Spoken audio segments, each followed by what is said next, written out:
Maj Toure is the founder of Black Guns Matter and the Solutionary Lifestyle. He's a political activist and educator who has traveled to all 50 states with his nonprofit organization, educating people in urban America about their Second Amendment rights. Black Guns Matter focuses on safe and legal firearms knowledge, conflict resolution, and the importance of the Second Amendment. After years of serving the country with the help of donations and voluntary support, Maj opened the Solutionary Center located in Philadelphia, Pennsylvania, that not only provides Black Guns Matter classes to local residents, but offers a host of community support, classes, and skills to people free of cost. Now Maj is currently repurposing the BLM acronym and ushering in a new wave, Black Libertarian Movement, spreading the libertarian message of freedom and liberty, taking it into communities that need it the most.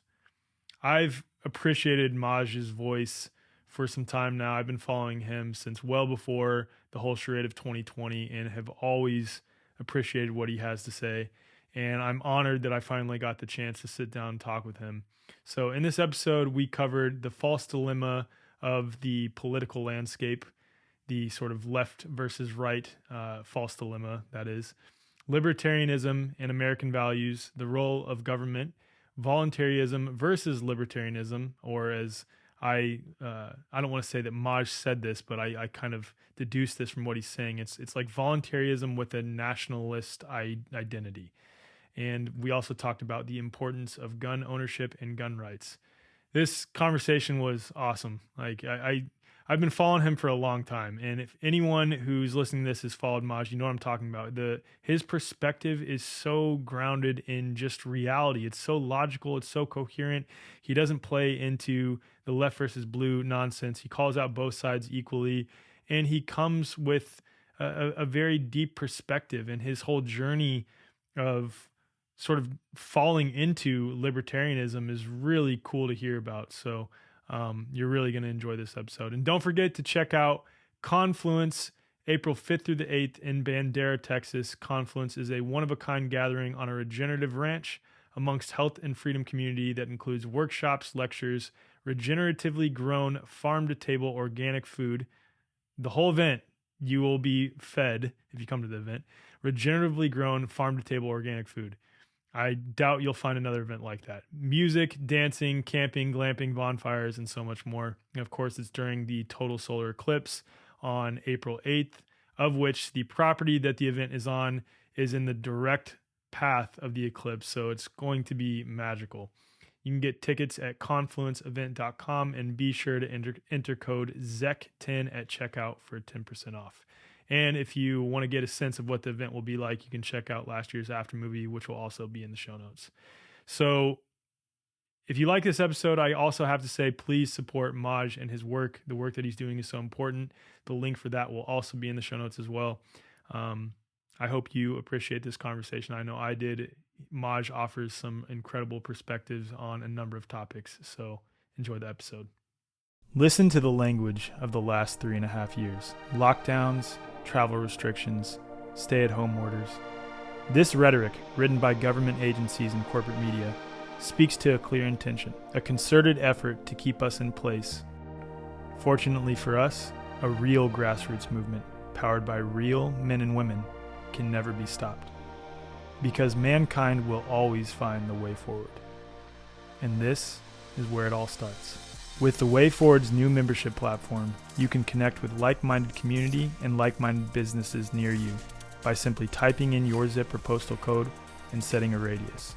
We also have a marketplace featuring the best holistic health brands and products with deals you won't find anywhere else. And the best part is, you pay whatever you want to be a part of it. The Way Forward starts with a growing community coming together to share ideas, form local groups, and conduct business with like-minded men and women.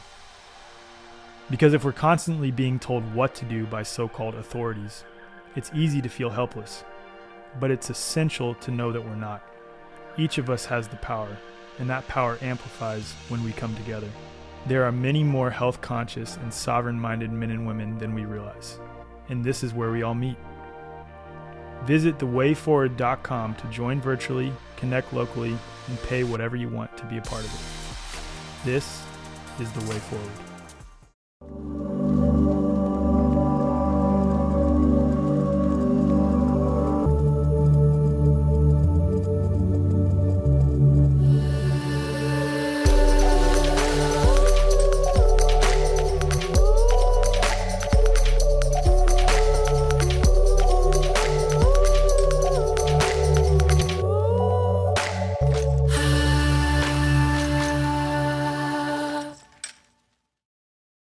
Maj, thank you for joining me, man. I've been following you for I don't even know how long now, since like well before the whole charade of 2020. And I grew up around the black community, so I was always like the token white kid on my basketball team. Yeah. So yeah. So I always appreciated what you had to say, especially someone who was a self-professed black libertarian. Yeah. Um, I found myself sending your messages to a lot of my friends I grew up with who knew that a lot of what was going on with COVID was phony, Mhm. and just the whole nature of our government in general was fucked up and not what it was professed to be. Yep. So I can't express enough how much I've appreciated you and your work. And I actually met one of my best friends in the comments section on your Instagram account that was, I think it was your first one before you got deleted the first time. Yeah. I've dealt with the same thing. I'm on Yeah. my 8th Instagram account, dude, so I know exactly how it goes. It's Yeah. it's crazy. But let's start with this, just your background, you growing up. My growing up was very. I now don't call it poor because, in going to different countries and different places and seeing what poverty kind of is, economically we were not poor, but I would say based on the American standard, we didn't have a lot of resources. However, the electric was on, there was a warm house, there was food and things of that nature. But I grew up in a very, you know, freedom situation and I didn't know it. I think the freedom was based on mostly between my mother or my grandmother, or my father, being very hands off, especially my mother being very like, I remember when I was younger, my mom used to say, you can go anywhere you want, but you just have to be back here by 9 o'clock. You don't have to check in. You don't have to tell me. You know how to handle yourself. Innately, the places that you should not be and the things that you should not be doing. And don't go to those places. And if you do, you deal with what comes with that. But if you want to go to Egypt, just get back here before 9 o'clock. You To know what I'm Egypt. saying? And so it was a very interesting um, upbringing. Raised in Philadelphia, very blue collar city, very, very gritty town, birthplace of America, Rocky, all of that type of vibe. But there's a lot of history in Philadelphia. And as a speed up, I always tell people about my high school situation where, I used to leave school and take tours of Independence Hall, take tours of City Hall, take tours of all of this stuff that is just still around in Philly. And when I would take these tours, it would be like, this dude did what? William Penn is who? Ben Franklin is a multi-level genius. What? And so it shaped my thought process as it relates to freedom. And then, high school out. Real quick, what made you want to do that though? What piqued your interest to go take tours of these historic places? It started with me not wanting to go places to buy clothes that everybody else was going to. Mm. So everybody in Philly will go to the gallery. And you do that, but I wanted to go to other places. And then you'll just start, even to this day, I'll see a door that looks strange and I'll just try to open it and just peek my head in. So And you so think you're just picking up on the subtleties and the maybe a contrarian lifestyle? Was it just that you were inquisitive on things that other people weren't inquisitive on? just inquisitive and being exposed to so much reading. My grandmother, for the most part, raised Okay. me when I was younger because my mother traveled a lot. She had me Mm. when she was 18. And so, and I'm thankful for that because some people will say, oh, moms will leave their kids with their grandma. I'm like, if the grandmom is willing and able but incapable, that's a safe space to put that baby in. Yeah. And Yeah. so my grandmother was actually in college and she was in college for psychology. And so I would just be reading. There was this section of books that I remember she had, kind of like a encyclopedia set, but it was called Understanding Human Behavior. And so what she studied, I was reading. So I was always a voracious reader. Like I don't read enough now. I should pick that habit up even more. I read, but I don't read enough, like especially not like I used to. And so that just inquisitive nature and being a turnkey kid, it just created a space where it's like I can just do whatever I want. And so as long as I'm back by 9, when I lived with my mom and when I was with my grandma would come home later. But you're 14, 15, and you in Philly, you out and about. And so I had always had a thirst for like, like those like Zeus and Greek mythology and all that other type of stuff and comic books. So these things were just like adventures. And so, but in a safe, I'm taking a train down to City Hall. It's not that deep. But in learning all of these different people and hearing these tour guides talk about these gentlemen as freedom fighters, I also was learning about Malcolm X. I was learning about Harriet Tubman. I was learning about all these other people. So I didn't have a filter to distinguish what a freedom, like now it's like, this is a black freedom fighter. This is a white freedom fighter. And I understand it's descriptive because I don't think everybody that's saying it is trying to be race-based. It's a description, right? But there was no filter to tell me that these people weren't all fighting against tyranny. And so my conversation was always, I'll mix, even with Black Guns Matter, I'll mix things in that the hood was told this about this person. When I tell people from urban America, like, yo, don't get mad if you have a gripe with law enforcement. America was built on fuck the government. It was built on that. And so being able to articulate it that way primarily comes from this breadth of knowledge, this inadvertent thrust into, you are going to be a freedom baby, right? My mom, when she had a job years ago in Temple, she worked at this thing called PASEP, which is the Pan-African Studies and Cultural Enrichment Program. And they have these free courses in the summer that anybody can teach and anybody can learn from. And ironically, I have a community center where anyone can teach and any can come learn from. And so this whole upbringing was kind of like cultivated this thought process that, like, don't tell me freedom is freedom, tyranny is tyranny, slavery is slavery. And you're not going to tell me one of these is greater than or less than the other. It's tyranny. And so these are the things that kind of culminated in my ability to not only recognize the similarities, as well as to be able to articulate that to the general public. Because I would come back to school, mind you, I would be blasted. I would take tours of City Hall, and there's an elevator that goes all the way up to the top of City Hall, right under William Penn, the statue. There's an elevator that goes up there. And I would be 1,000% high as shit, like high, and just smoke and just think. And you could be up there for like 10 minutes, then the tour guide comes in, you go back down.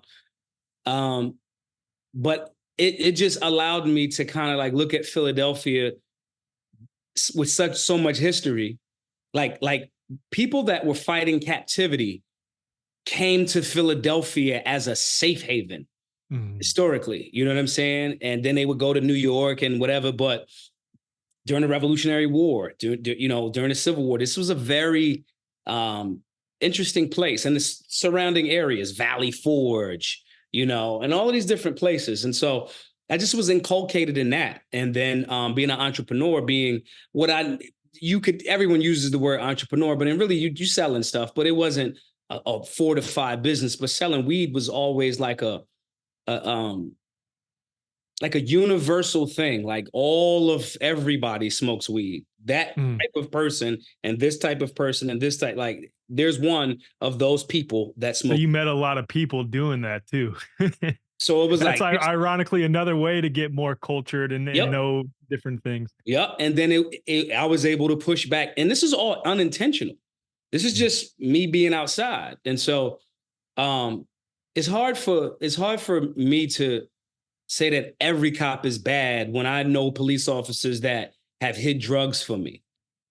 You know what I mean? Not being evil cops, being like, this is stupid that we're even arrested. Yeah, this is dumb that this is even a law or regulation or any of that shit. Yeah. Right. Makes sense. You know what I mean? And so it's hard for me to say everybody that's in that uniform is horrible, but I can also critique the job as it's being applied now, and that level of objectivity which was pretty much what my upbringing was. I always equated to great basketball players throughout, NBA or ABA history that went straight from high school into the league, right? When you're Kobe Bryant, another Philly dude, when you're Kobe Bryant and you're 6'5", 6'6", and you play all of the positions in high school and you're great, like you're great, the coach isn't going to tell you you can't bring the ball up. The coach isn't going to tell you you can only shoot. If you go to college and you're 6'6", that coach may say you fit in the system and you have to be a shooting guard, right? But if you jump straight into the NBA and you've only played the game, your game is well-rounded. You can dribble, you can pass, you can shoot. And if you add more passion for learning all of the positions and understanding of game in full, you won't get cemented into one way of looking at the game. So if you're talking about Kobe, if you're talking about LeBron, if you're talking about even Jordan, only think I had like 1 year or maybe 2 years of college, if I that. think he played for UNC for 2 years. I think it was 2 or 3 years. Yeah. So when you're talking about Kevin Garnett, when you're talking about even further back in Philly history, Moses Malone, um, Daryl Dawkins, I think it might have been Daryl Dawkins. But anyway, you have these great players that were not limited by what the Matrix said, this is what you are. And so my upbringing was kind of like that. It was like, but it was not intentional. It was just me hanging out, learning stuff. And then as you get older, and you're articulate enough to express what your lived experience is, it becomes very difficult for someone inadvertently or unintentionally or intentionally to cement your brain. So if I say, if now I hear the problem is all white people, right? If I hear that, I can't receive that because Danny and Cheryl Todd from AZ Firearms are white as the day is long. And they've been some of the biggest supporters and personal friends in my life during this journey just starting at BGM, maybe 6 or 7 years ago. And so I can't receive that. I have too many lived experience. When I hear neocons saying, oh, Black people are doing half of the crime, statistically, that's not even true. However, I can debunk that with my lived experience. And I can go, I happen to be Black, right? And I'm not that dude. And so these real life experiences were able to keep me out of the programming. You know what I'm saying? And then when you tie it into like the Constitution and seeing what these dudes wrote and where they pulled from and all of these different things and the importance of the civic process, it just further emboldens and gives you confidence in the fact that we all humans out this joint. We're all trying to get to a place, and some of the humans want more of a lion's share of the power, and they're willing to, sabotage and destroy some people's lives in order to make that happen. And if you have more people that can articulate that based on their lived experience and their knowledge, then we get a more robust and objective populace. And so that's where we land now in my life with the Solutionary Center and all those different things.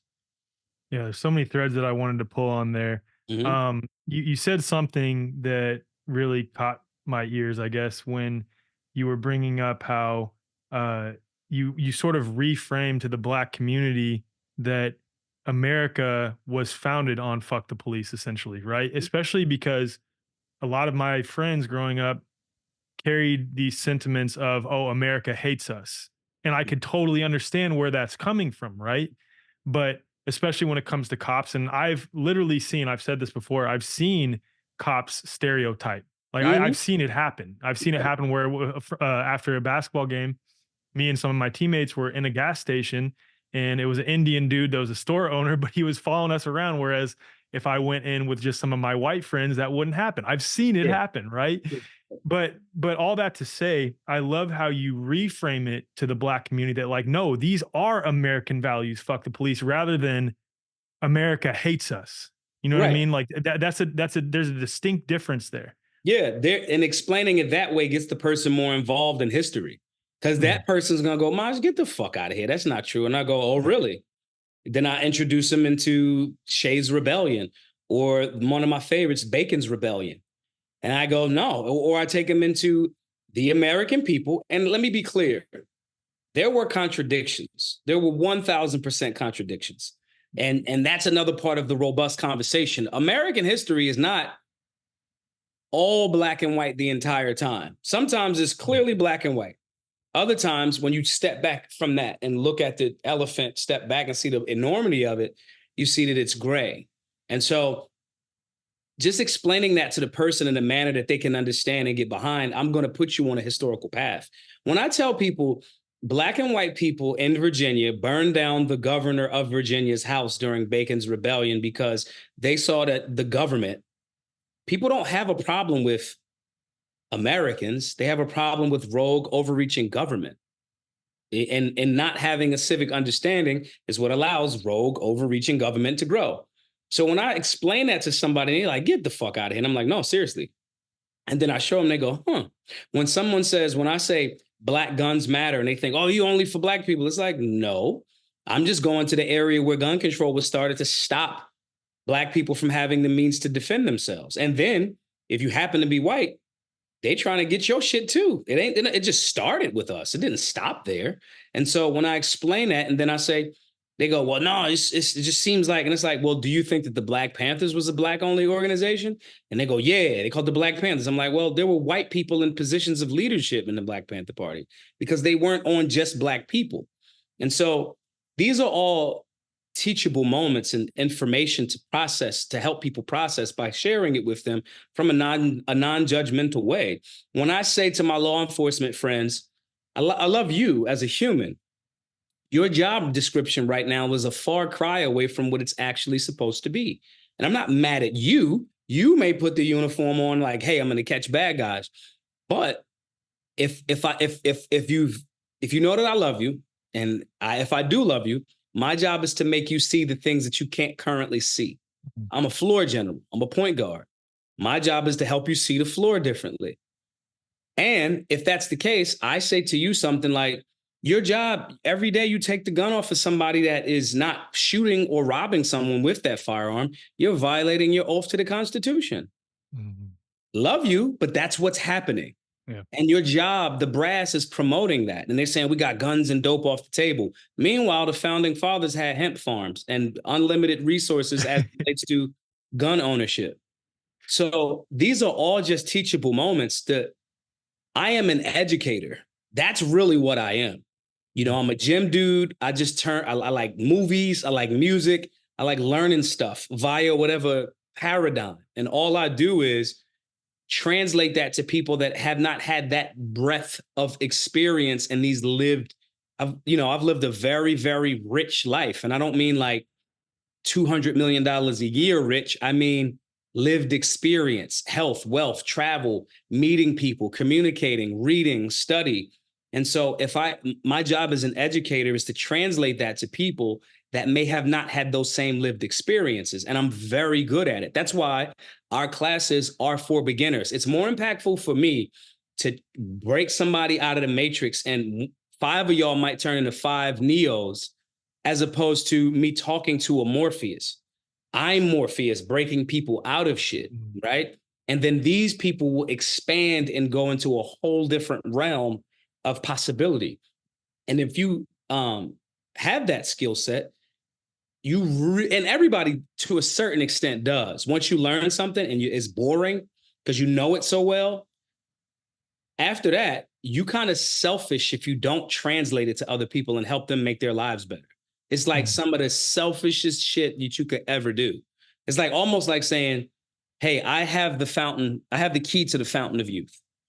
And that key is drinking water, minding your business, working out, studying, and self-improving.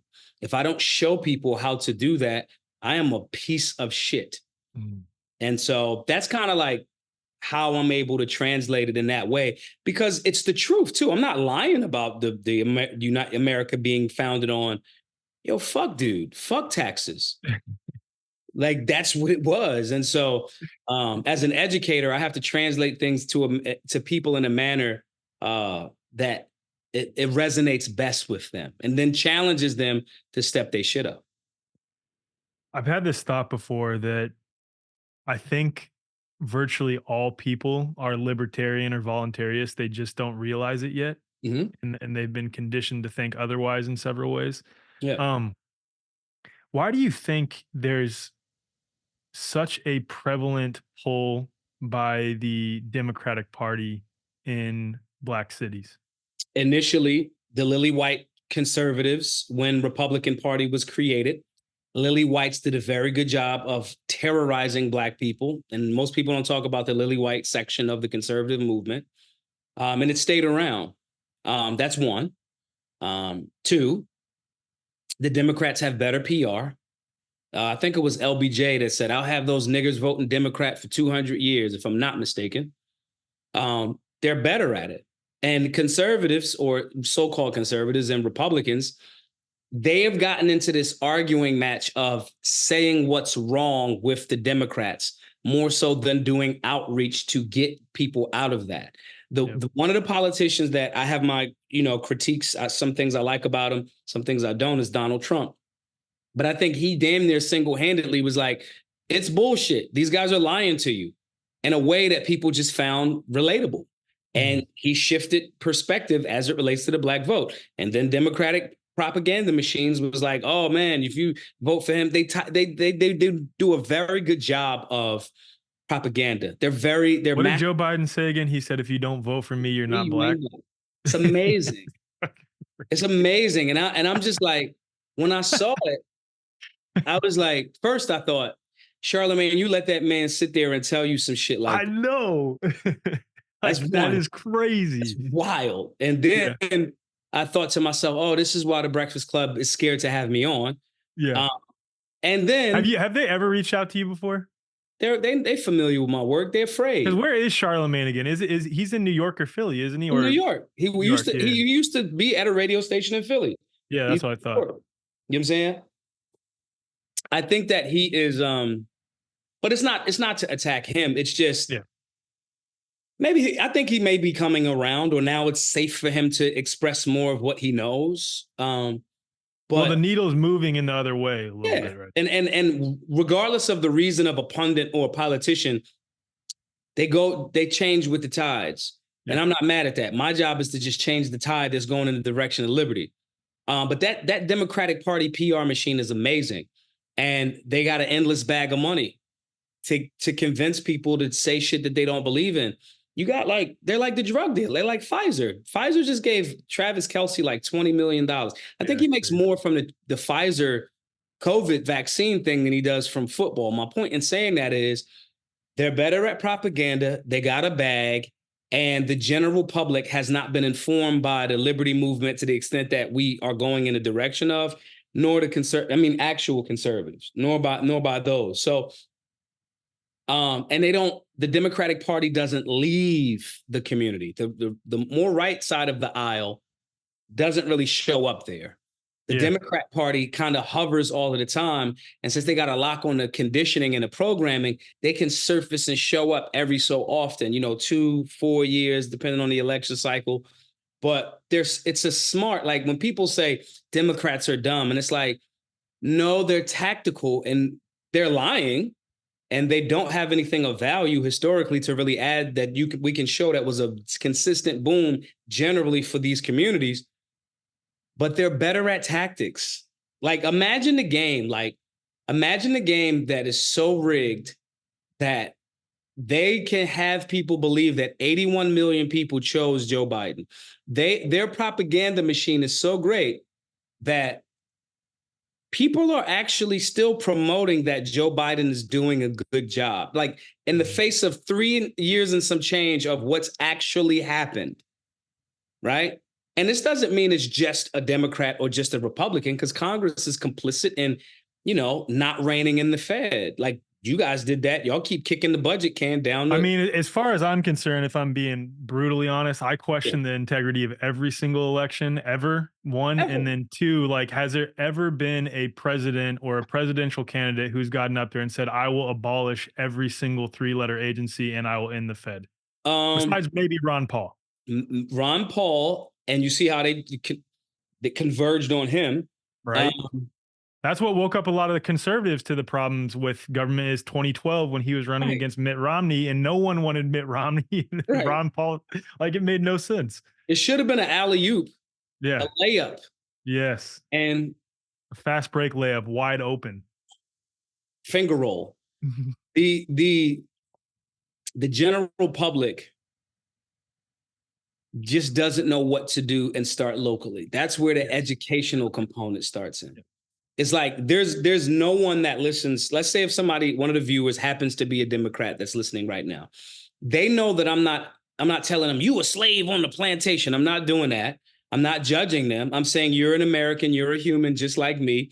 You just got some bad intel and some propaganda. And even though you may currently vote a certain way, I know that as your brother, I know that you know that what something in your gut tells you that this does not feel right. And with me sharing that with you, I'm just saying, hey, we're here to help you if you want more information. You've been given bad intel consistently and by design. And that is why the Democratic Party consistently wins, because their PR and propaganda is there. If your PR, when we talk about the Lily White movement, which I think is like, it's alive now, like Charlie Kirk, Matt Walsh, those types, they're like the Lily White conservative movement. You just attack and make fun of the negative highlights on the internet of The the most black extreme versions of them too. Right. It's a caricature. Like I appreciated Matt Walsh's What is a Woman? I appreciated it because it was logically coherent, consistent. But Right. then another point is that he finds the most like outlandish versions of anything coming from the left, as does Charlie Kirk, as does Ben Shapiro, all those conservative pundits, and they highlight those when the reality is the overwhelming majority of left-leaning people aren't that. And Right. it just perpetuates the stupid divide. And that's why they do it, because it generates clicks. Before this, I did a live on insecurity. If I'm white dude now that does not have this historical reference, right? And he can feel there's a fucking attack on me. And like black people were like, yeah, first time, like, right? So they feel that, and it's coming from leftist propaganda. And then instead of educating and actually engaging the actual community that this caricature is being representative of, you start to do things that you look for things that confirmation bias. So it feels good for a goofball like Matt Walsh to say something like there's an attack on white men. And it's like, there's an attack on manhood, and it's just happened to start in the black community a couple of generations. But power doesn't just stay at one group. It just goes, we got to now get this one and get this one. So instead of these guys who are not stupid people, they're just bad tacticians. They're bad tacticians when it comes to unifying and winning. They're great at the tactics that allow them to generate ad revenue and clicks. Yeah. So that part, they are the same person that's willing to destroy American unity for their own financial empowerment. And I'm not mad at it. I just recognize it for what it is. We talk about Charlie Kirk, I've been to his events. I don't think he's a horrible human. I just don't think either you're ignorant and you don't read historically looking for objective information, or you just found a lane that you're going to milk, right? Both are damaging for America. Then at the same time, you'll say things like, we're all Americans, I don't see color, right? Then there's tweets where he'll say, man, this DEI thing is crazy. If I see a black pilot, literally, if I see a black pilot, I'm going to question I hope he's qualified. Well, Charlie Kirk, are you going to get off the fucking plane?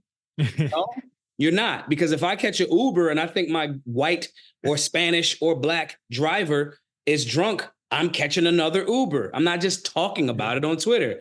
So I understand what they're doing. They're just like the people on the left. They don't think they are, though, because the left is so insane, because they mix in some Christian values. It's a little bit easier, of a pill to swallow. When you talk about these guys that advocate for authoritarian principles, this one guy said, we should cane people in America like they do in Thailand. And the backdrop was this amazing Thailand airport. So you think that we should do cruel and unusual punishment? We should violate one of the Bill of Rights to cane people for petty theft, as opposed to making them work this back off, not only to the state, but to the affected business or property. You think that that's freedom-based. And some people that are not well-read, that haven't read the Constitution, I think I got one around here, those people think that you know what you're talking about because you say it confidently. But it's stupid. It's stupid. It's not in alignment with actual freedom. And so this is why the Democratic Party, they don't have to do as much because you got goofballs over here. Then I get the phone call and they like, Maj, is this what happens on the right side of the aisle? And I'm like, no. That's just an extreme goofball. Don't listen to him. Here's Adrian Norman. Here's Sonny Johnson. Here's Wayne Dupree. Here are different Liberty. Here's Larry Sharp. Here's Eric July. There are different voices that have more value add and are being objective with at the same time, not just like tap dancing to this narrative. And I have a slight engagement like type of relationship with Candace Owens. I've watched her talking points even somewhat improve. Mm-hmm. I've watched her, maybe it's the pregnancies, I don't know. Or maybe it's just like, all right, I'm off that because you guys are going too far. But and then she had that rift with Ben Shapiro recently. So that was a big thing.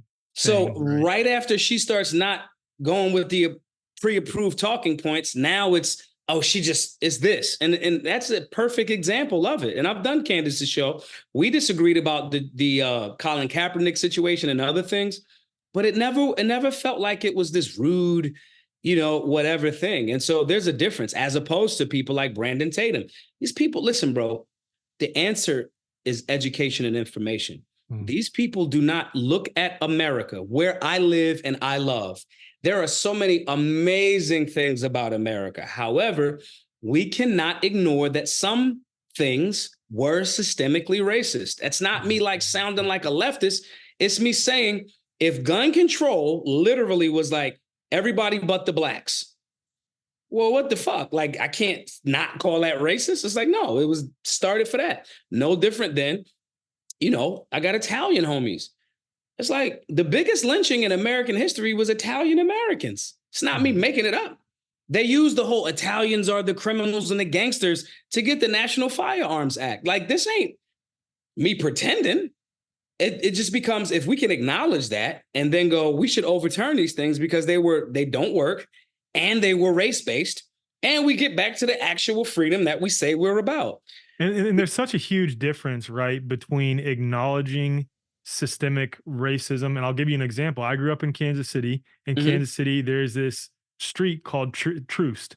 And on one side of Troost, the racial demographics, I think it's like 90% black on that side. And the average income for families is somewhere in between like 30 to 60K. On the other side of that street is like 180K, and there's like 5% black people on that side of the street. So like when people say that systemic racism is still not a thing, I'm like, I'm sorry, it is. But at the same time, that does not mean, this is where the conservatives tend to say, oh, you're advocating for leftist policies, blah, blah, blah, blah, blah. It's like, no, I am not. I'm just saying it is what it is. That is true. And at the same time, I can acknowledge that the left is trying to perpetually disempower black people to make them think that they can't succeed, that they can't get out of that. And it's like, we can't have this middle approach of acknowledging both. Because the people that are saying no to both have a financial, political, and social interest in keeping the divide going. That's it. There's a Matt Walsh cannot tell the full truth. And even in telling the truth about something so absurd, like let's chop off children's genitalia. It's so absurd that I get to tell the truth about that because it's so far out there that if I just tell the truth here, it's like, oh, he's a sane voice. But then when it comes to other things, if I'm selling you something, confused fiends don't buy. Educating someone is more complex. I am interested in informing the people so they are growing. I'm not just interested in selling you something.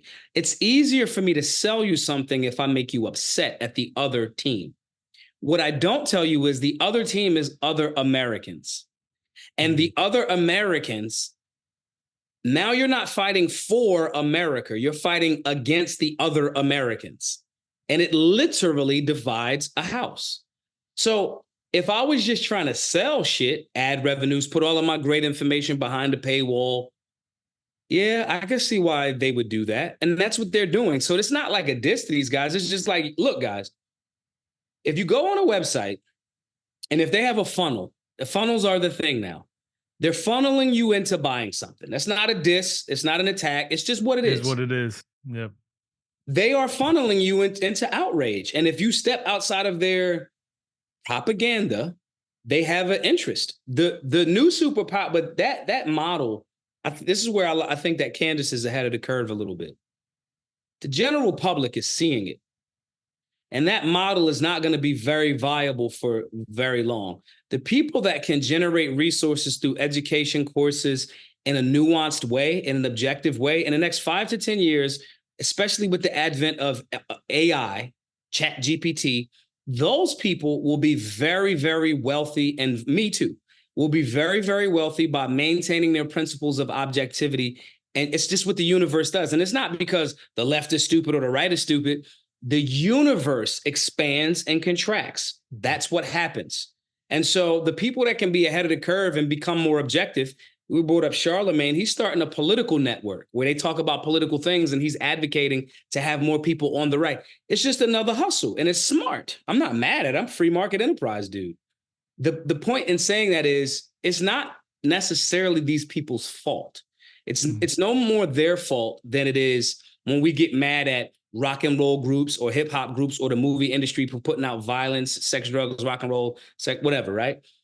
It's the people that aren't informed that tap into it. It's your fault. It's your fault because you allowed the propaganda to continue to propagate in the midst of you having the Library of Alexandria in your hand. You did it. They cannot, a politician can't, if the politician knows my constituents ain't riding with that, but if the politician has convinced the constituents that he should have the voice that speaks for them, as opposed to the actual information, which is a public servant really doesn't have a voice. They're supposed to echo the sentiments of their constituents. But if the constituents don't even know that, they can run game all day. So it's not just the public servant's fault. It's the constituents and their lack of information. Now, how far that rabbit hole goes and how far we want to peel back that onion, I could take it back to the Department of Education being created by Rockefeller.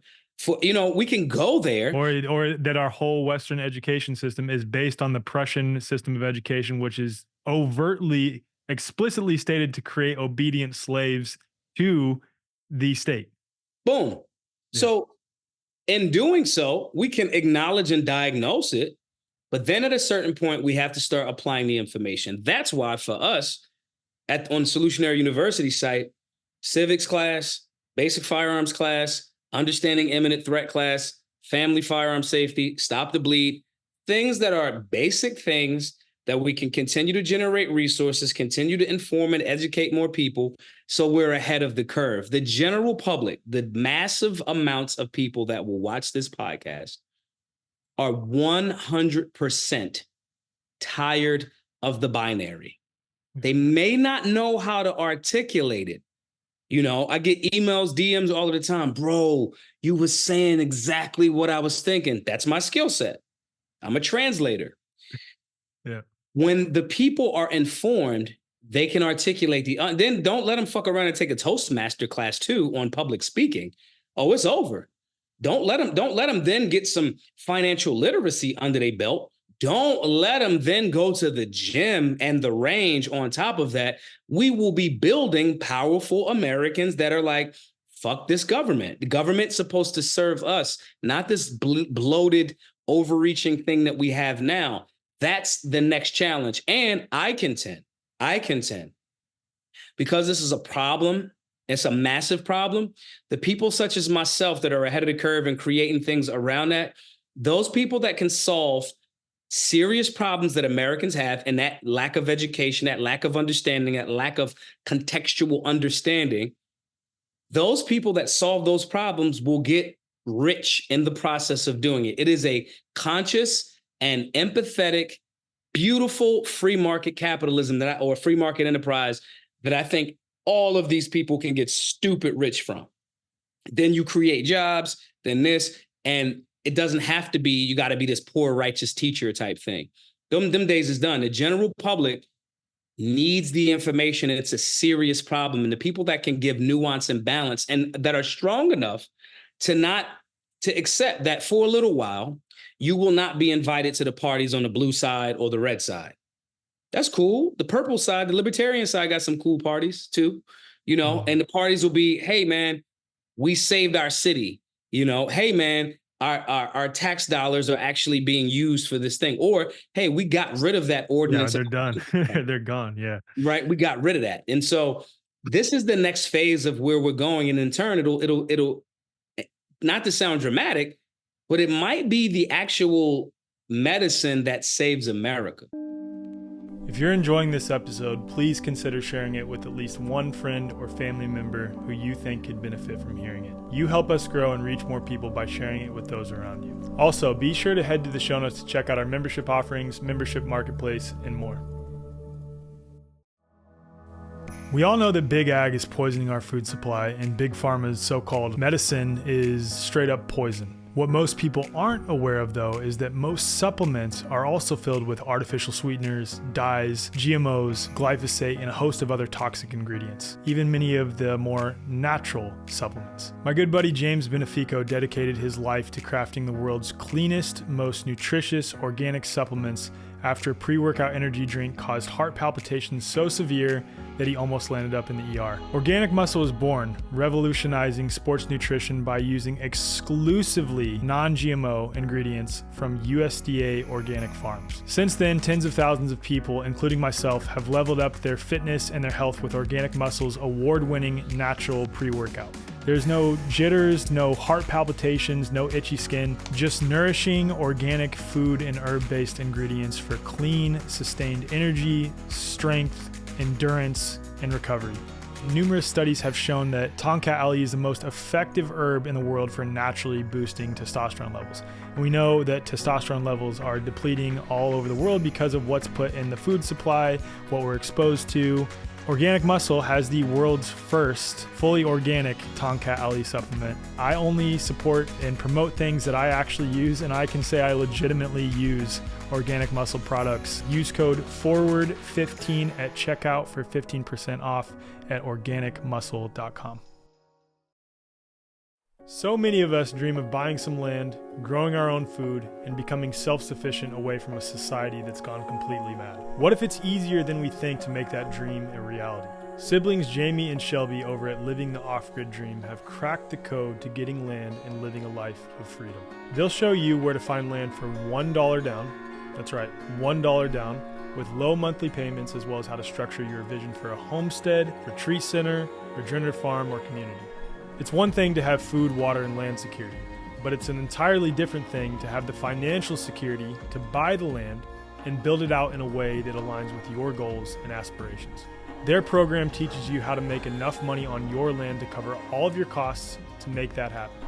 Plus, they've got you covered with pre-filled out plans to give you inspiration if you're not quite sure what your best move for your land is. And if you're a member of the Way Forward, you get a free one-on-one strategy call with Jamie and Shelby, as well as a free bonus gift. If you want to turn your homesteading, off-grid, or retreat center dreams into a reality, join Living the Off-Grid Dream by clicking the link in the show notes or heading to thewayforward.com/offgrid.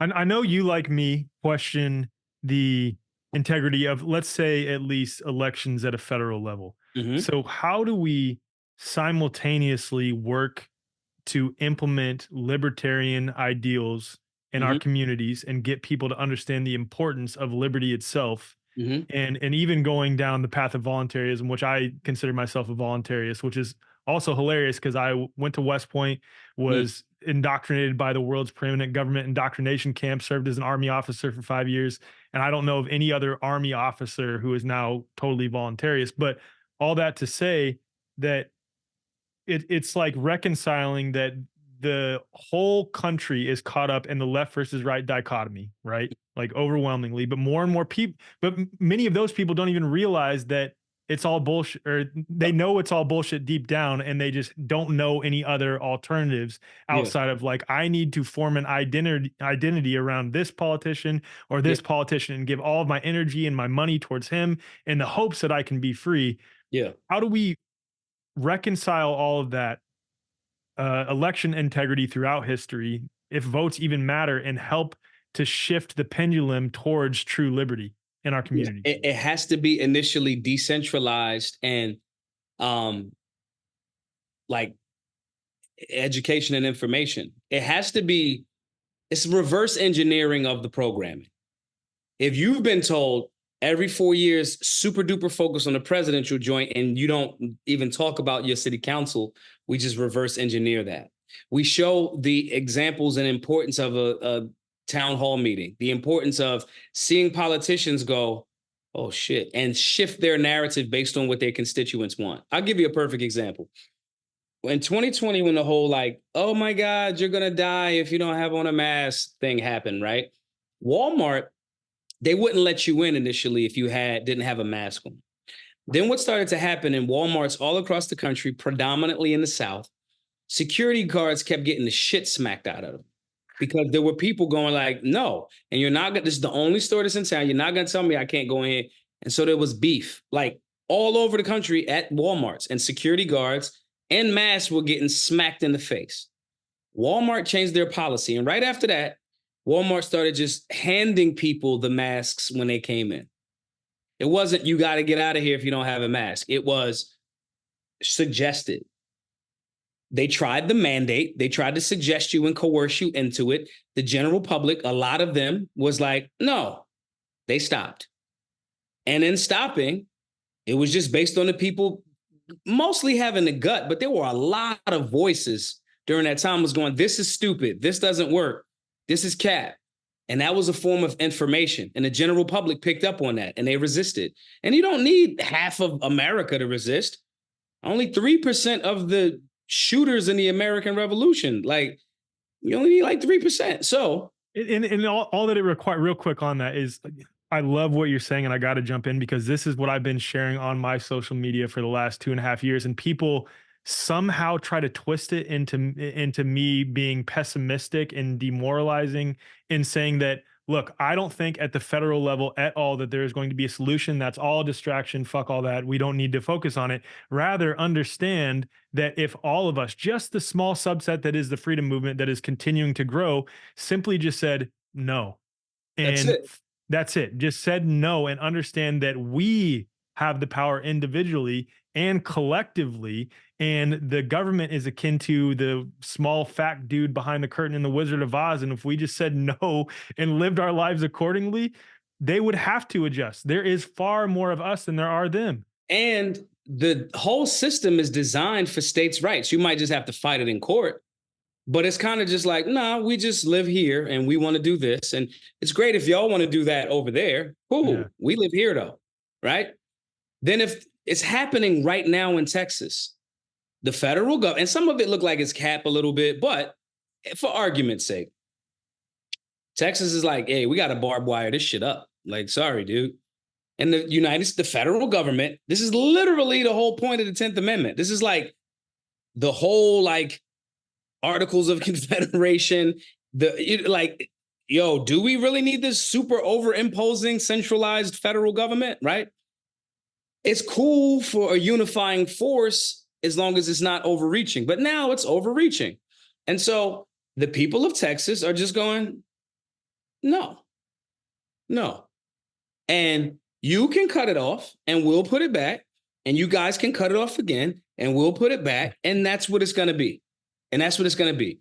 And that's all you really need. The Mises Caucus in promoting Project Decentralization is it. If you want to be a communist and live on a commune, and you guys bought some land and you own the land, and you know you don't want to have the liberty conversation, so you're not advocating to get the property taxes removed, right? But okay, you come up with enough money somehow for you guys to be on that commune. Cool. That's American as apple pie. You're doing what y'all want to do. You've collectively agreed, boom, in that local spot. I can't come in there. If you guys say, hey guys, no chocolate milk on Wednesdays. Wednesday, if I want to come in there, there's no chocolate milk. That's property rights. I'm not mad at that. My point in saying that is all the people have to do is to be informed, work together, figure out the people that are in alignment with what they believe in, and just work with those people together. And then have enough arms where if the government does try to say, no, we want you to do this, you can defend what you're about. And if they try to be aggressive, you get to expose more of a reason that this is why we don't fuck. America was built on fuck the government. Mm-hmm. This is exactly here and why. And so the people have to just, this is where I think it will be challenging. The people have to accept that we didn't get in this mess in like 5 years. This is a way of life now. And if it's a way of life and you pushing back against overreach in your little ways every day, and you being politically involved and civically engaged on a local level, and you influence the politics the way that you want it to go, this is what we do now. I don't just go to the gym because it's like, oh, I got to go to the gym. No, this is how we stay healthy and we live as long as possible.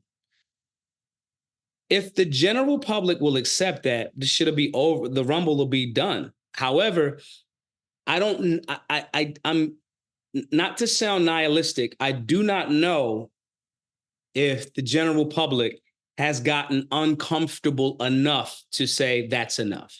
Mm-hmm. I do see the pendulum shifting. We see it in the mass migration from California, from New York to Nevada, to Arizona, to Texas, to South Carolina, to wherever. And this current administration is doing a lot of the heavy lifting for us because they're just so horrific. They're just so bad. And the general public is going like, what the fuck is this? And so I think that the worst of it, even though it's not super uncomfortable or super painful, I hope it does not have to get to that. I question if the people, it wasn't a zombie apocalypse in 2020. It wasn't, there is no food available for people to go, fuck that. Once we got through it, we're never going back to that. You could still get into Walmart. You could still get into whatever. So that's the area where I think it could be some sort of pushback or not enough galvanizing of the people to say enough is enough. Where we push back against that, though, is just informing people, just having conversations, just doing outreach, doing an hour a week. If it's 6 days a week, you do 10 minutes of outreach about liberty, communication, this, that. Handing out flyers, getting at your local YMCA or community center and emailing us and saying, Maj, can we use the Solutionary Center for free for a class? Absolutely, you can. These are the things that shift entire paradigms. And if it didn't work, they would not be so hell-bent on trying to make you not do it. They wouldn't be so involved in social media if conversations didn't change people's perspective. They wouldn't, the Twitter files being like, yeah, the FBI, the CIA was like, hey, don't let them talk about this. If talking about things didn't work, they would not be so heavily invested in trying to get a return on that investment by curbing your speech. I wouldn't have got kicked off of Instagram 4 times. You wouldn't have been kicked off of social media 8 times, which means this shit works. Which means the people that are listening to this right now are like, that sounds more like where I'm at. The balanced approach in an objective and honest way that may not be comfortable, but is accurate. That is the way, in a decentralized manner, with people that understand the civic process and doing a civic duty to inform the people and engage them in that political education and political involvement. That does more for anything than, is RFK Jr. going to be such and such as running mate or whatever? All of these people at that level, in my opinion, they, some of them say it. Vivek said he would get rid of some of those agencies, but I just didn't believe him. No, I think it's a good talking point. I think there's a lot there's more in what they don't say than in what they say, in my opinion. I think that he started hanging out with libertarians And I DM'd one of his, like Kathy Barnett. We got a DM back and forth going. I'm like, yo, his talking points to the black community are fucking horrible. Then he stopped talking about it. Then he went to Freedom Fest. He went to such and such. And he started hanging out with libertarians and was like, oh, this shit sounds better. We are the influencers. The liberty movement is the future, if there's going to be a future. Totally. 100% agree. And even if they don't believe the talking points, it's if they say it, they put it in the ether, and the general public starts to question, yeah, why is there an IRS? I thought the IRS was supposed to be temporary. Why is there a TSA still? I thought that was supposed to be temporary. I don't need Vivek to believe it. If he says it and it starts impacting minds, then the actual people that's going to, oh, right. Cool, come on. Now let's shift your, if you do vote locally, especially, change your voting thing to libertarian. Change to libertarian. Go independent. If your city or town doesn't allow third-party candidates, campaign to get that changed. You have to be civically involved. The general public doesn't like it because the education and the PR around it has been trash. When I say to someone, Leonidas from 300 was a statesman. He was involved in local community. He was a strong dude, worried about his community. That dude is kind of like a public servant. That's what a politician is supposed to look like, right, if we have them. And saying that, I would say that you are one. That's the thing, though, is like you don't even have to be elected to be one that is a true public servant. And that's where, like, I go back and forth on, obviously, I do think like locally it makes sense in that context, but at a federal level, and then even starting to move towards a state level, I just wonder how much of it has been co-opted. And now we need to start moving in another direction and taking it into our own hands, so to speak. Yeah. But yeah, your thoughts on that. All of the guys that are rich, like I know wealthy dudes, huge shouts to Andy Frisella, right? 75 hard dude, right? First Form Nutrition. Those dudes, Andy has an 800,000 square foot facility in his town. St. Louis, right? Yeah, like that St. Louis area, right? Louis, there's 500 employees in that building. That is a city. Right. That's a small town. Right. That dude saying, hey, Maj, I see you doing this thing. I'm going to help, right? All of our rich and wealthy people that see America needs to be course corrected by the people, those dudes just got to like and I'm not saying Andy hasn't. So I'm just giving him an example. You're using him as an example of other people. Yeah. If those dudes like that said, who's a local dude doing some work and I could put some money, 10 grand behind him? Who's a young lady that's doing some homeschooling and I could put little quick 50 grand behind her for a year and they could, support the community center. That's what we need. That's what Democrats have. Right. And our guys, unfortunately, sometimes, we chasing like Lambos and shit. And I like supercars, I like muscle cars better. However, American built metal cars that aren't fucking tracking me. However, I'm not judgmental, but if those gentlemen and ladies pinched off a little bit and said, hey, you've made some progress, we want to help out here, we would exponentially speed this process up. It's like, even with our center, right? We're trying to raise another $230,000 to buy the building and all of this other stuff, right? If I didn't have to fundraise while doing the work, every fucking body in every city would be in trouble because I could just go and be there. Like when the kid killed those people in Buffalo, New York. We drove there, did a class, informed, right? We were in Florida for something and that dude shot up the Dollar General. We were there reporting on scene. If we galvanized and got behind the people doing the work, Scott Pressler is doing tremendous work on a local city to city, state to state level of trying to get people to be involved and changing their voter registration to right of the aisle. Mm-hmm. These things make more sense than getting on a platform and saying just outlandish lily white conservative movement or tap dancing black people for like a pat on the back type of shit that's not true. It just creates a division. It's like you played sports. Guys are going to razz on different dudes, right? But let one of them motherfucking other team people try to razz on you. That's our homie. We don't give a fuck. That's our homie. And it does not matter if it's just like the military. Like my Marine homies, I don't give a fuck. He a Marine. That's my team. Fuck are you talking about? Yeah. And so when we start getting people to do that, we'll speed up the process. And you'll get more people to see what we're discussing. You know, fortunately, I've been able to be somewhat successful with fundraising and getting these classes done for free to all.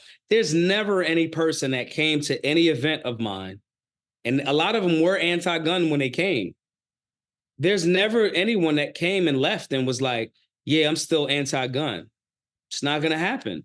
It's because it's too much information. It's given from a place of love and empathy, non-judgment. This shit is spiritual. It's not. I am of the belief that spiritually, this is just this way station that we're in to go through the same lessons that we read about in all of the holy books. Yeah. I mean, and when you look at like American history, like when people are like secession could never, America was founded on secession. It was. And then in the conversation around Texas going, yo, this administration is fucking us over. No, that is literally the same story on repeat. Yeah. So from a spiritual component, it's like, this has to be kind of spirit. It's too much information and it's happened too many times in world history. We doing like 7 out of 10 of the things that made the Roman Empire fall. Mm-hmm. So inflation, weird debauchery, over leveraging, government overreach. It's just not, it's just it's a lesson for us to make sure that we're course correcting and being the strong humans and Americans that we actually can be, to make sure that we're handling this situation the proper way. And that's my like woody woo. Maj is kind of like a yoga and incense burning dude.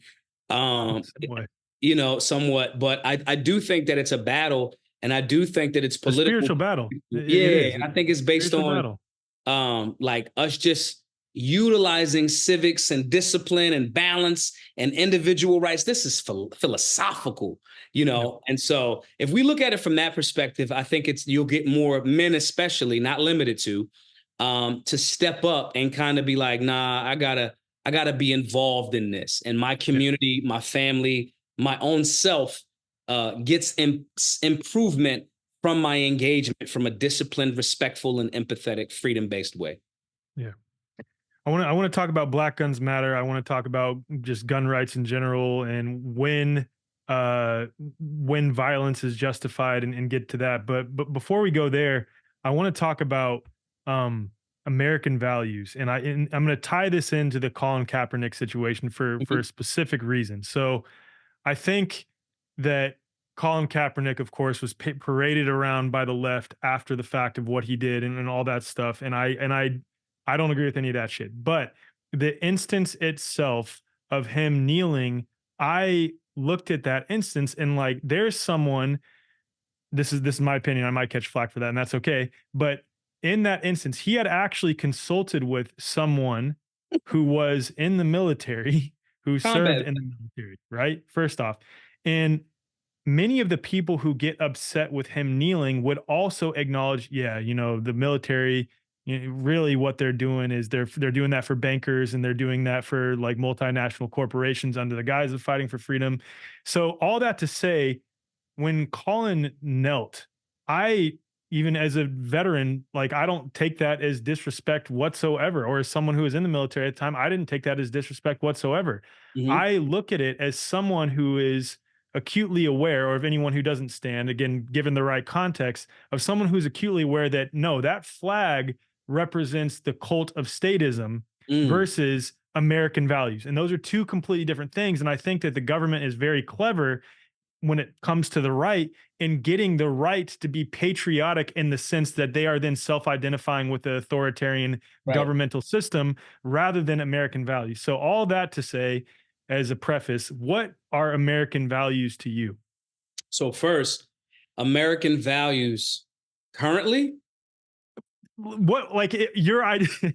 That's the question, right? Because that gets thrown around by both sides a lot. Like, what the fuck does that actually mean, right? So for you though, like the crowds you run in, the sort of liberty oriented Yeah. crowds, and in the understanding that America was founded on liberty, Mhm. what are true American values? True American values are leave me alone. Don't ask me for shit. I'll help you out of the kindness of my heart. We will work together with like minded people and we will strengthen our nation. Mm, That is American.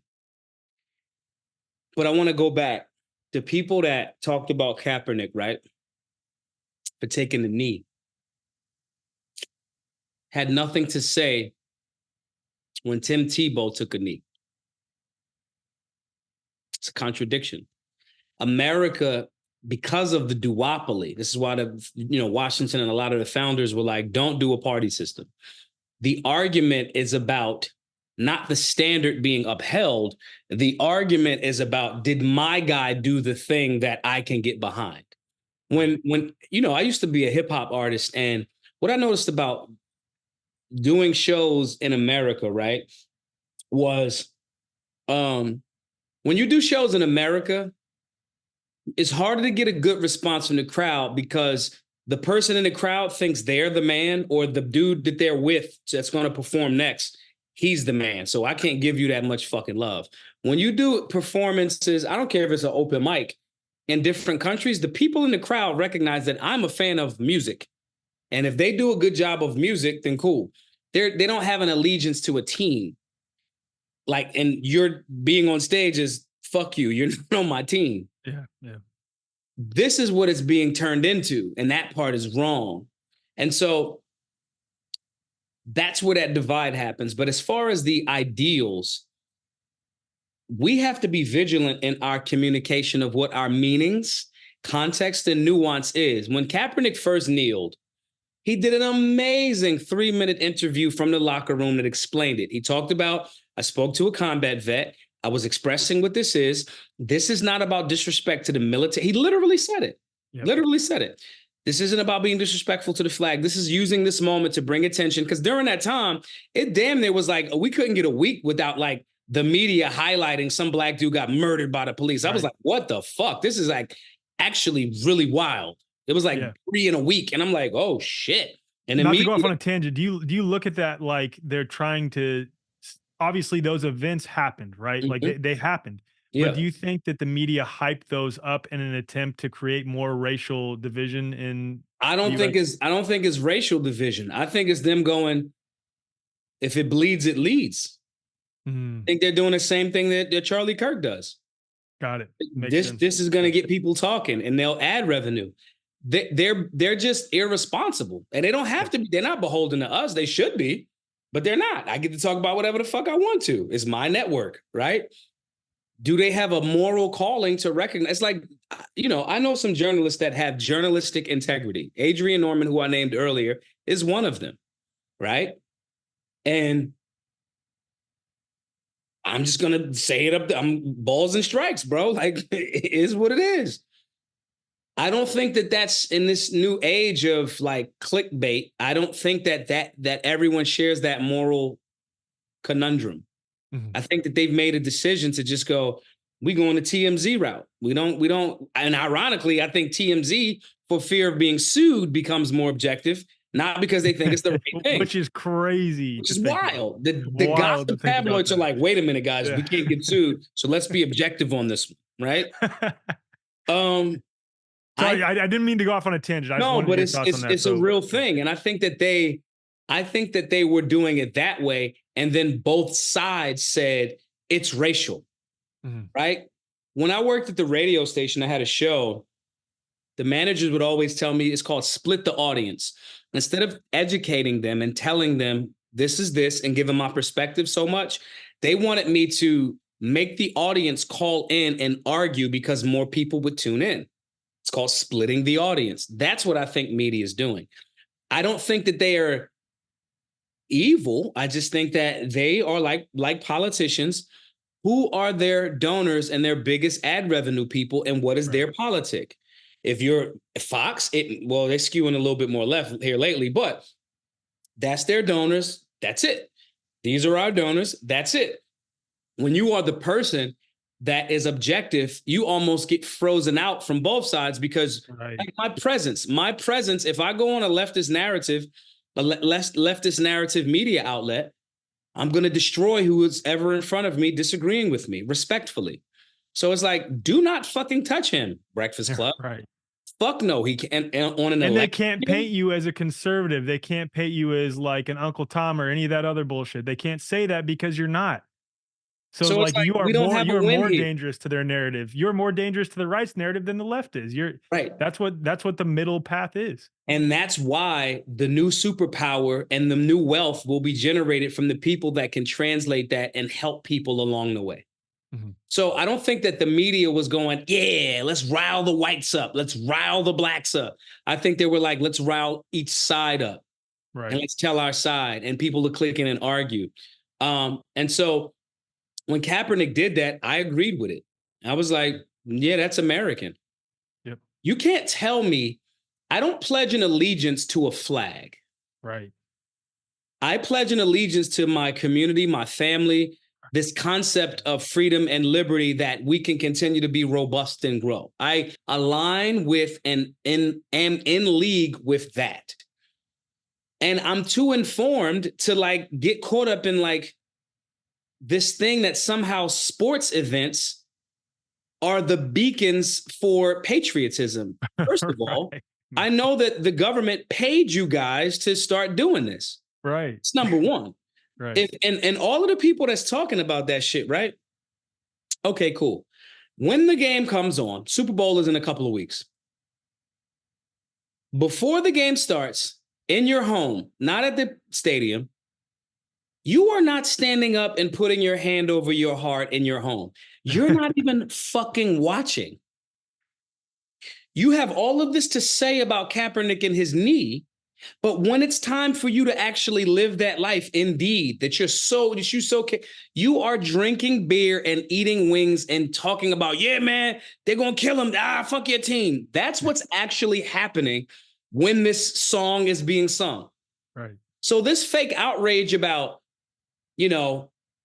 who's going to sing it and such is going to sing the so-called black national anthem, all of that's cat. Here's how we could test that. Everybody that's saying all of that, right? Let's put the national anthem at the end of all of the games and see how many people stick around. It's cat. And I'm not saying you have to.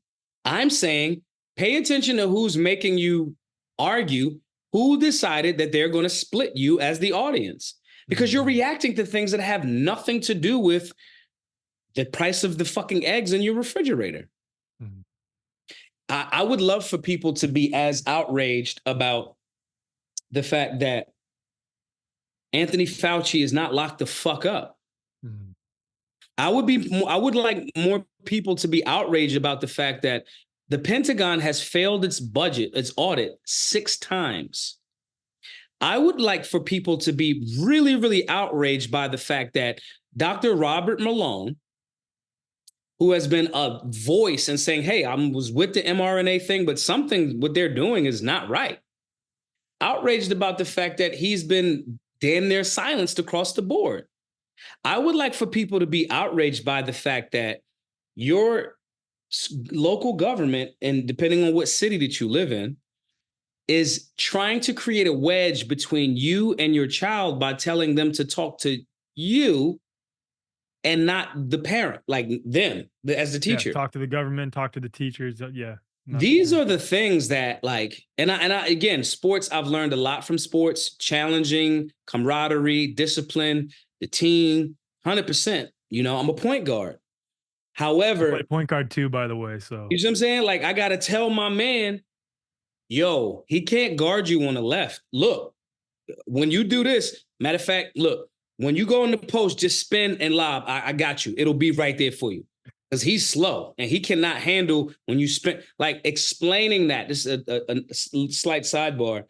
Kobe Bryant spoke 3 languages.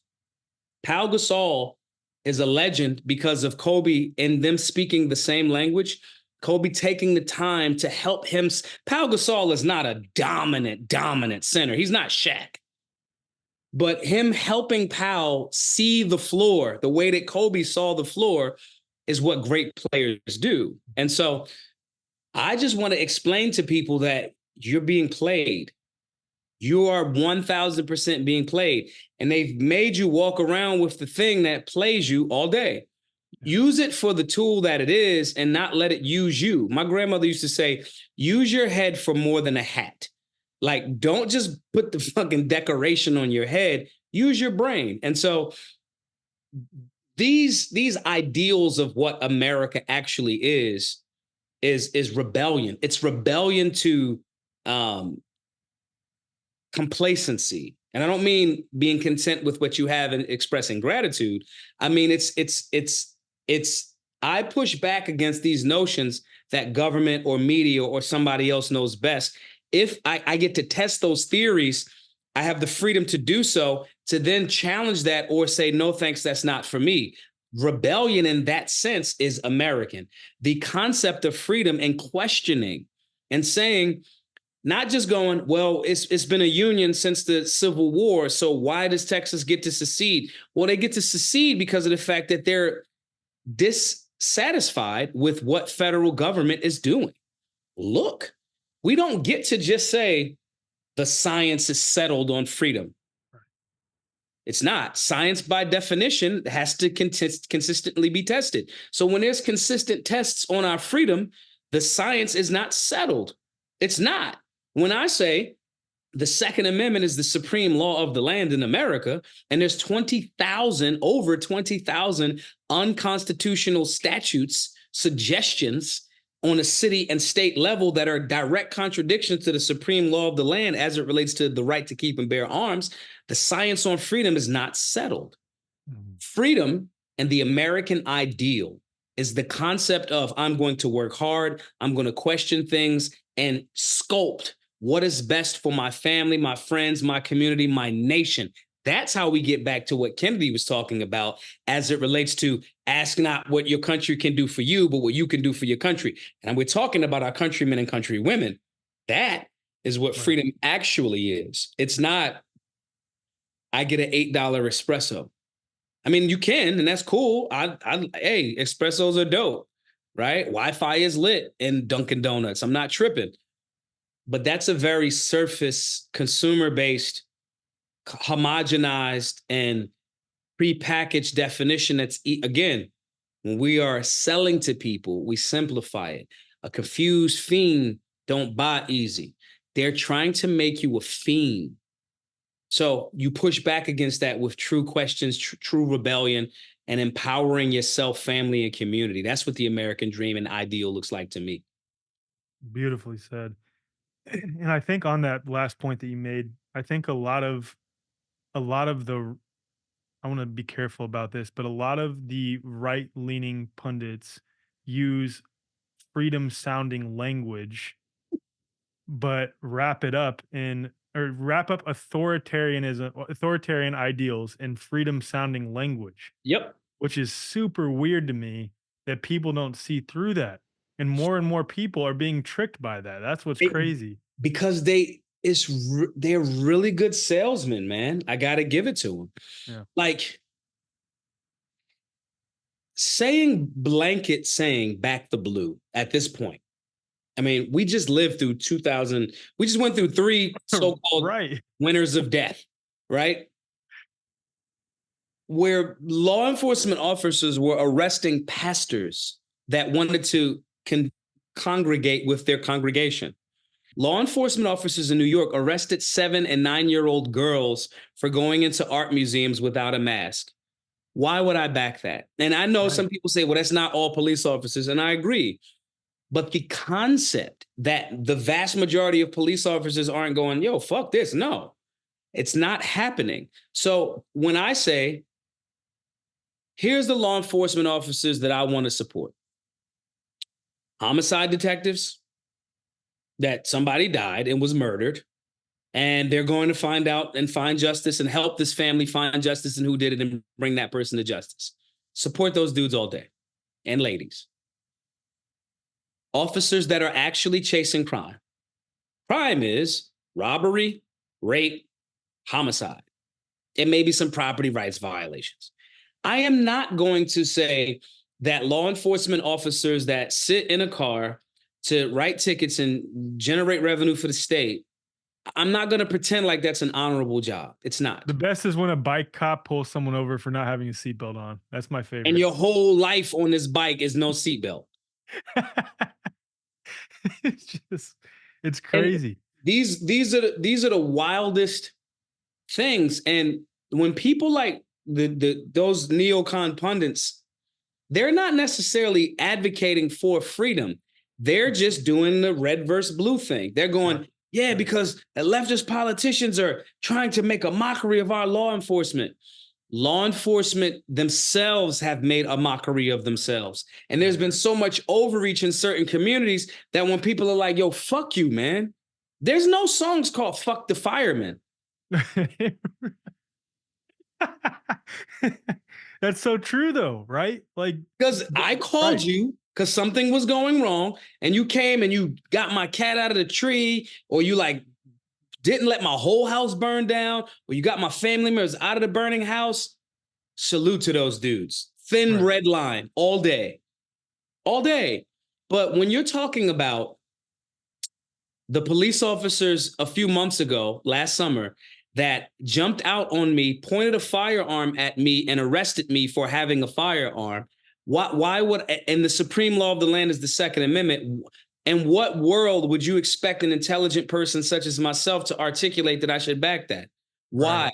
Oh, because you get donations and you're arguing just against the left as opposed to arguing for freedom. Right. So well said. So that's it right there.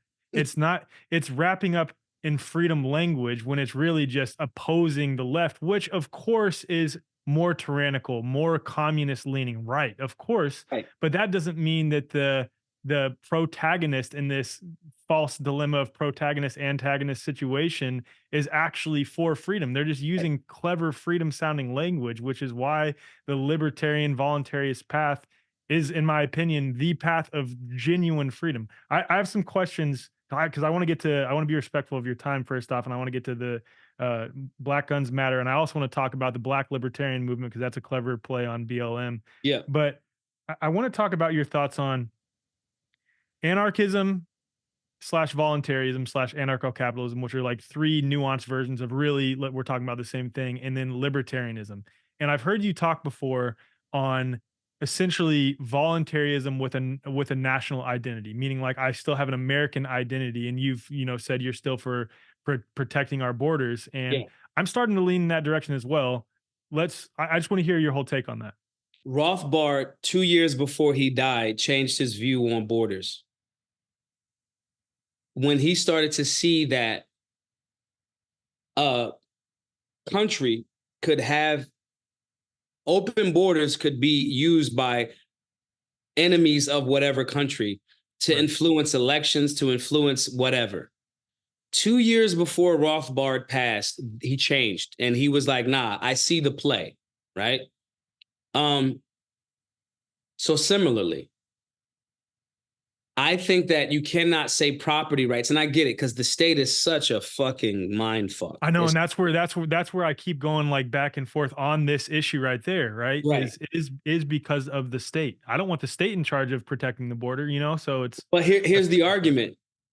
This is why some of the founders were like, bro, okay, we'll do the central government thing, but fucking Bill of Rights, fucking strong states' rights, and elected representative government.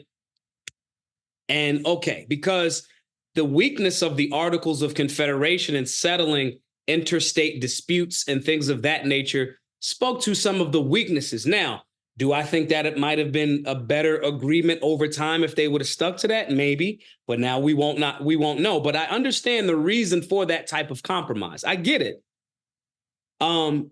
Similar to border security. If you got one job, if you're the president, your job is kind of like the commander in chief of the armed forces, uphold the Constitution, and just kind of like make sure shit's cool. You're like a doorman. You're like the manager of the club that tells the doorman security to who to shoot if they need to be shot or kicked out, right? Mm. Your job is not to come into the club and tell the patrons they have to spend this amount on drinks or they got to wear a mask, or that's not your job as the club manager. Manage the armed forces, make sure everyone's secure in this joint and having a good time. When that starts to, if that's the limited government thing, and you guys focus specifically on that, then yeah, focus up. But that's not what they're doing. It's not even almost. It's like they're saying like, come on in and influence the thing that Rothbard spoke about a few years before he died.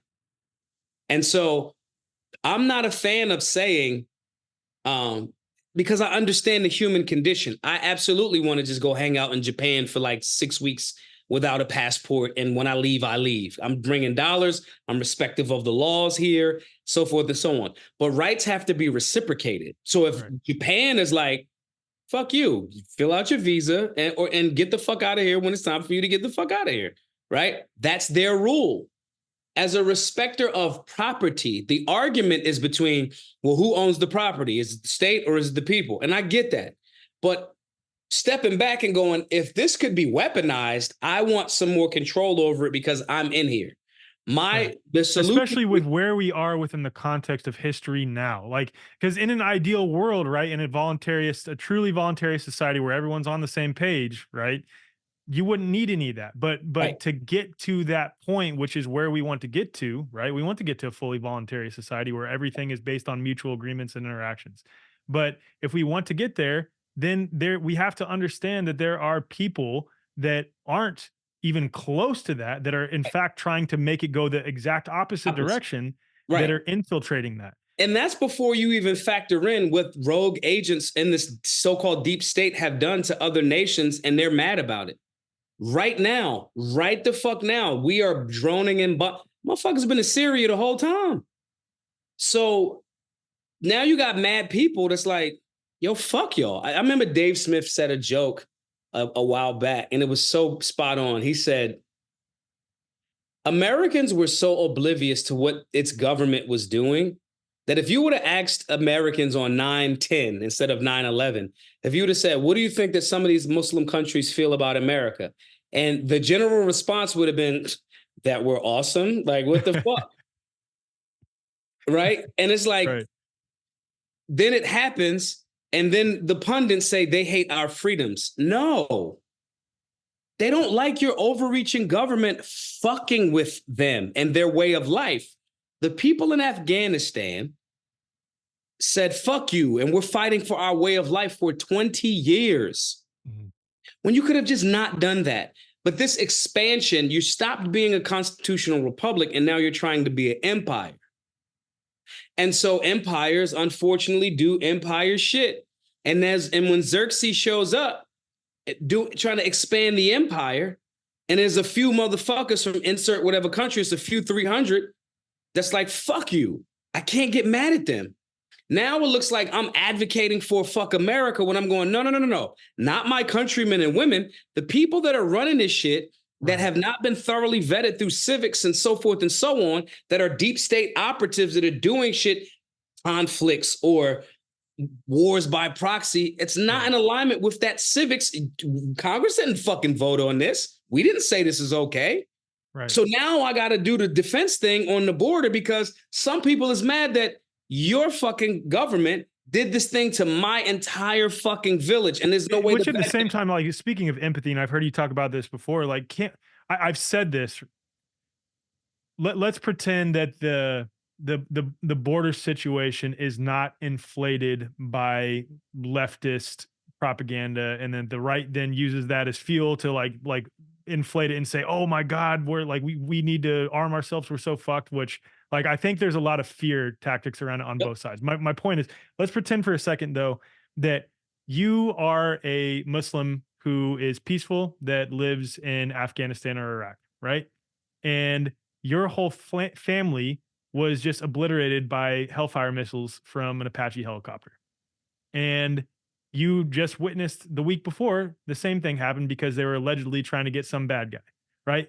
You're amongst the what are millions of people now who were complete, or I'll say hundreds of thousands to be on the safe side, who are completely destroyed, whose communities were completely destroyed, and you have nowhere to live. The other countries won't take you in. So you come somewhere else.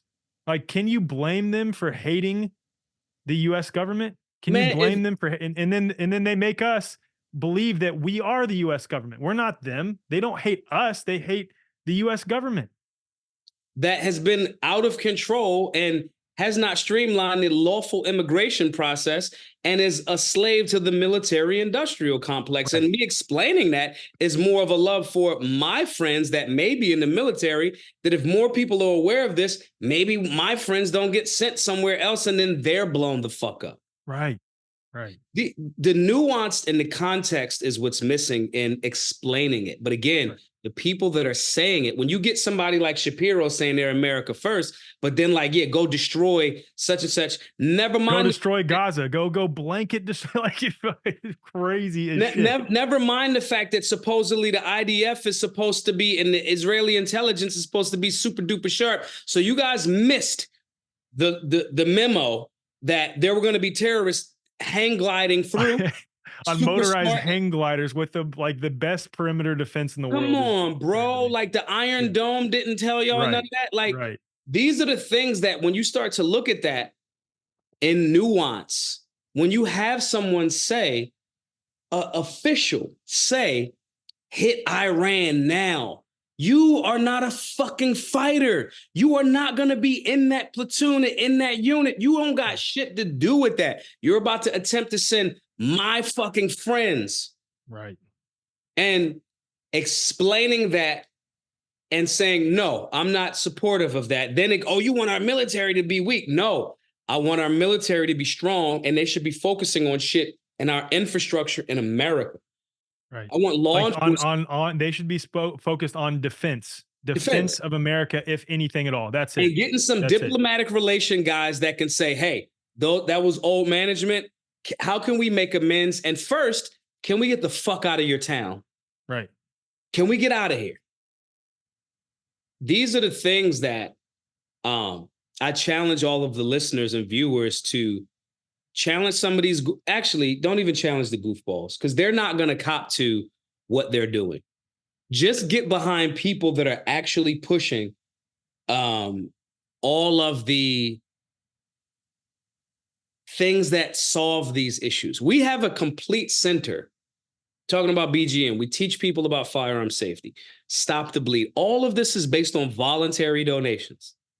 So get behind guys like myself. Get behind guys like King Randall down in Albany, Georgia, who has a school. He's 24, 25. It's called the X for Boys.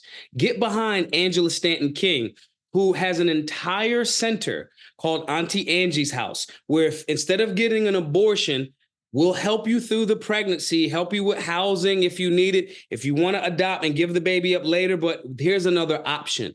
Get behind those things.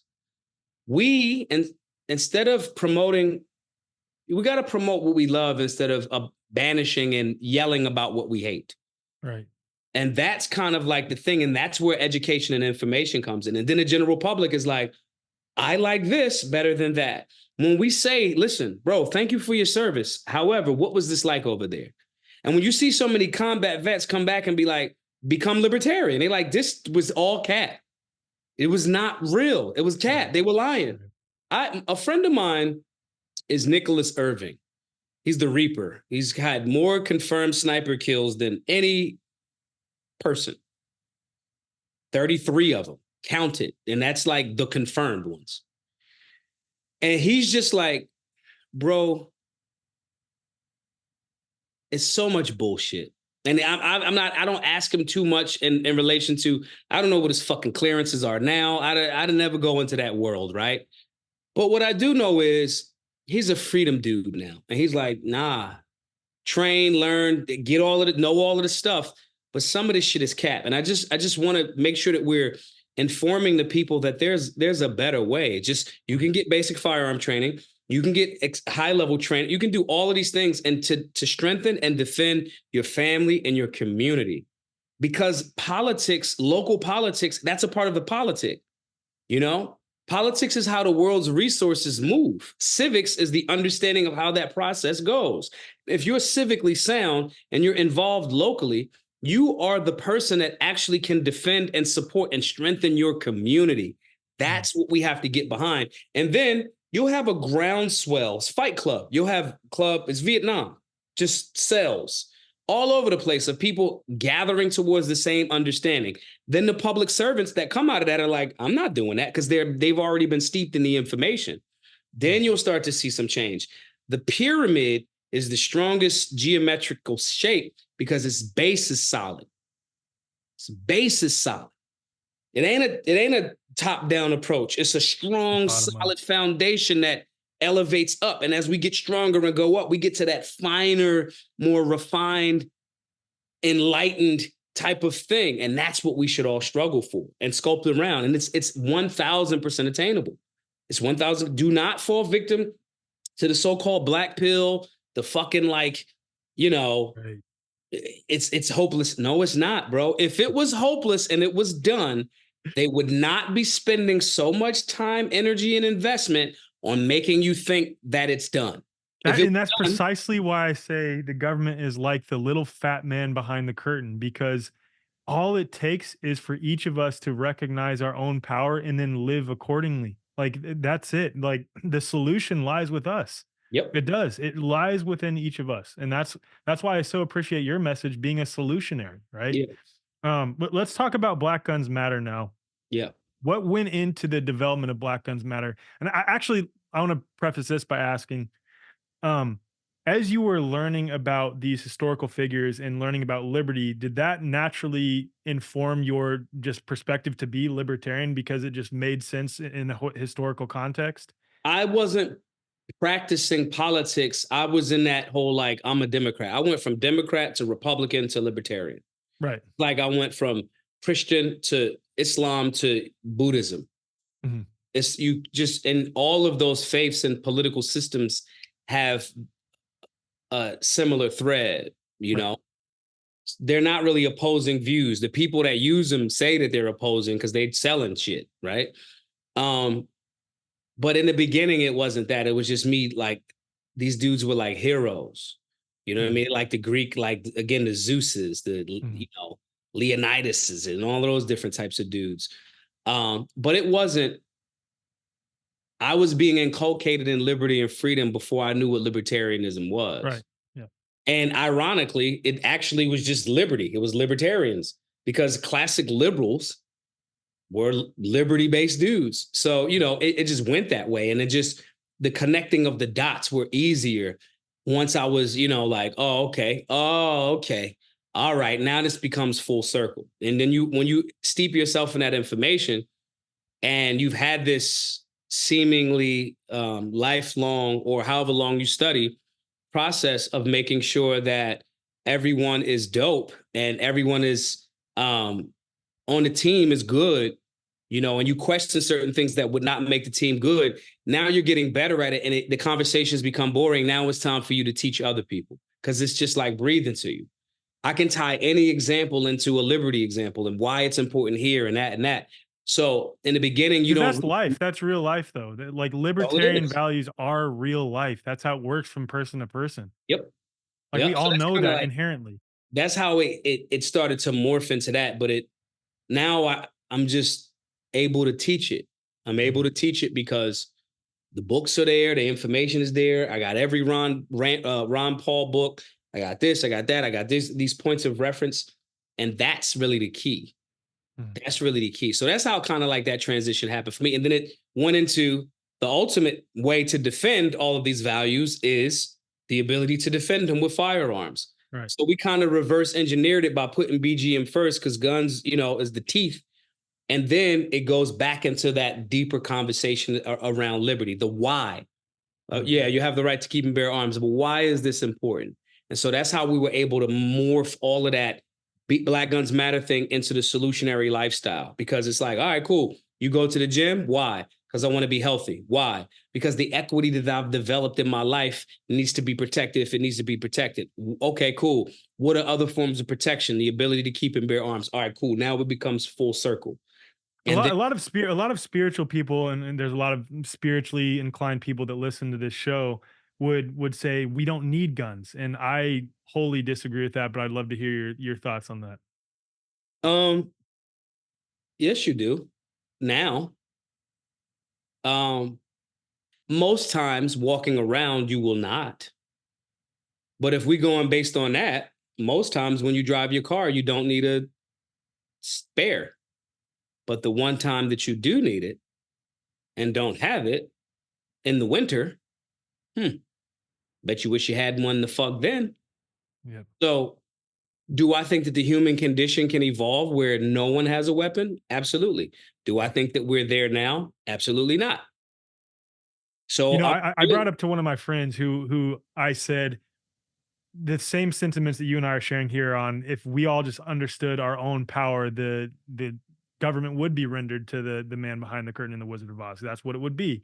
And he said, well, how do you reconcile that with people in California or in New York or in Australia who did stand up and were like thrown in jail and things like this? And I said, because those places have already let go of their liberty and understanding that they are already free to a certain degree, that they've already gone down that path of tyranny so much that they did hand in their guns. And the reasons that places that have strong gun rights for the people that live there did not have tyranny, I think is largely tied to the sentiments, not only the guns themselves, but the sentiments surrounding liberty that are associated with guns.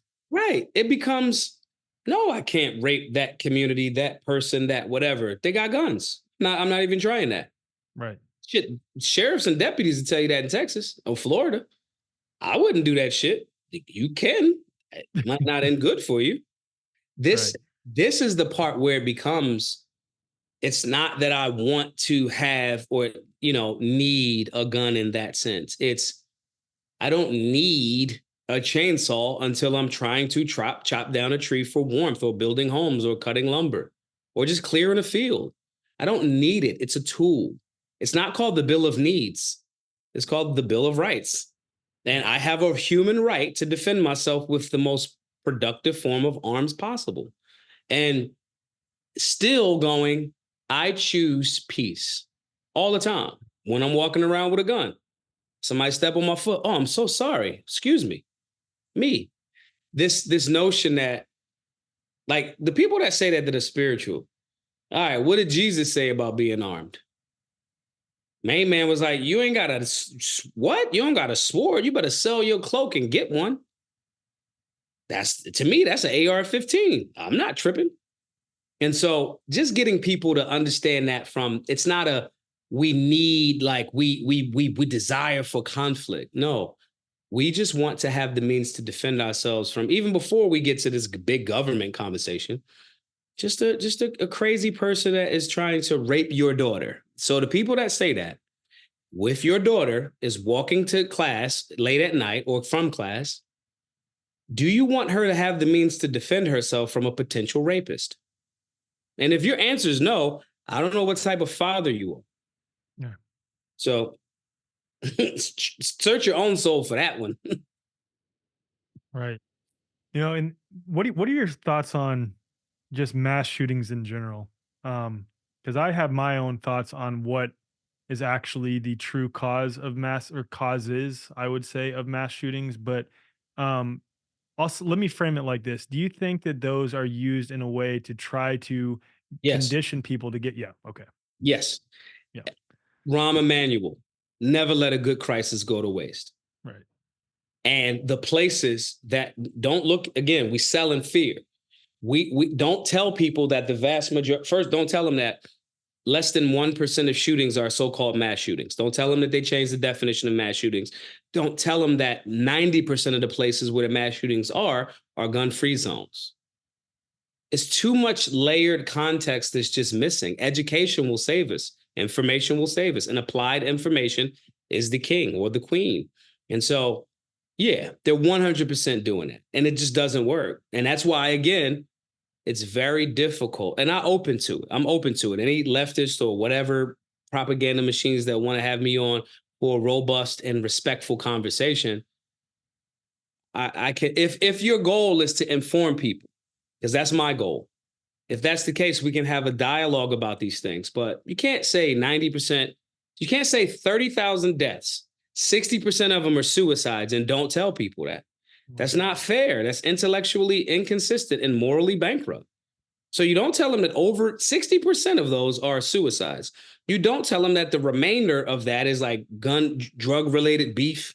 You don't say that you count even when good guys use a firearm and someone unfortunately dies. You don't tell them that you count that in there. They don't tell you also that if the person is actually a good guy and they shoot somebody and that person doesn't die, they don't say that they count that as it relates to gun violence, not necessarily deaths, right? They don't tell you that the vast majority of shootings are non-lethal and defensive gun usages. They don't tell you that there's at minimum 300,000 defensive gun usages annually, 10 times the amount of the negative ones that they're reporting wrong.